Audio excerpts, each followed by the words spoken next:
జిల్లా మునగలవేడు స్టేజ్ వద్ద గ్రామస్తులు రోడ్డెక్కారు. గ్రామంలో మంచినీటి సరఫరా నిలిచిపోయి తీవ్ర ఇబ్బందులు పడుతున్నాము అంటూ రహదారిపై బైఠాయించి ఆందోళన నిర్వహించారు. గ్రామస్తుల ఆందోళనతో రహదారిపై ట్రాఫిక్ స్తంభించింది. విద్యుత్ మోటార్ మరమ్మతులతో వారం రోజుల నుంచి మంచినీటి సరఫరా నిలిచిపోయింది అని వాపోయారు. వెంటనే మరమ్మతు పనులు చేయించి నీటి సరఫరాను పునరుద్దరించాలి అని పలుమార్లు అధికారుల దృష్టికి తీసుకువెళ్లినా పట్టించుకోవట్లేదని ఆగ్రహాన్ని వ్యక్తం చేశారు. ఘటనా స్థలానికి చేరుకున్న పోలీసులతో గ్రామస్తులు వాగ్వాదానికి దిగారు. ఇప్పటికైనా ఉన్నతాధికారులు స్పందించి సమస్యను పరిష్కరించాలి అని విజ్ఞప్తి చేస్తున్నారు.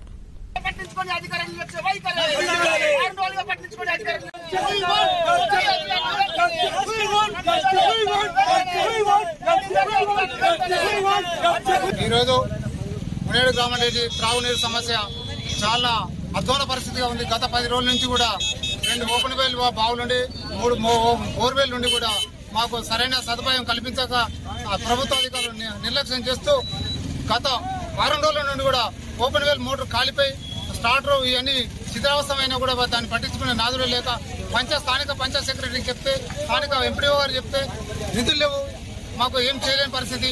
మీరే ఎవరో ఒకరు పెట్టుబడి పెట్టి బిల్లు వచ్చిన తర్వాత తీసుకోండి, మీరే దాతలుగా ఉండండి అని మాకు సమాధానం దాటవేస్తూ గత వారం నుంచి గత ప్రభుత్వం వాటర్ ట్యాంకు ట్రాక్టర్ కూడా సదుపాయం కల్పించిన గ్రామ పంచాయతీకి ఈ మూలన పడేసి ఉన్నారు.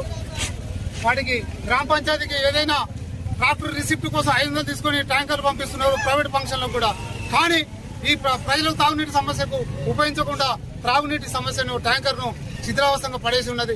ట్రాక్టర్ కూడా రిపేర్ చేయించకుండా పక్క పడేసిన ప్రభుత్వ అధికారులపై తక్షణమే చర్యలు తీసుకోవాలని, త్రాగునీటి సమస్యను ఈ రోజు మేమే పార్టీలకు అతీతంగా అందరం CPI, CPM, BJP, Congress all parties all నాయకులు కూడా ఓపెన్ వెల్ దగ్గర పోయి పంచాయత్ సెక్రటరీ చెప్తే సిబ్బంది మాతో పంపిస్తే ట్రాక్టర్ను స్వచ్ఛందంగా తీసుకెళ్లి మోటార్ను బయటకు వెలికి తీసి బయట పెట్టినాం. ఇప్పటి వరకు అధికారులు ఇప్పటివరకు రాలేదు. ఆ మోటార్ పరిస్థితి పట్టించుకునే పరిస్థితి లేదు. సాయంత్రం వరకు కొత్త మోటార్ పాత మోటార్ రిపేర్ చేసి మా గ్రామ ప్రజలకు అందించాలని, లేకపోతే మళ్లీ ఇదే పునరావృతం అవుతుంది. ఇదే రాస్తారోకో ధర్నాలు కలెక్టర్ ముట్టడించడం జరుగుతుందని ఈ రాస్తారోకో సభంగా హెచ్చరిక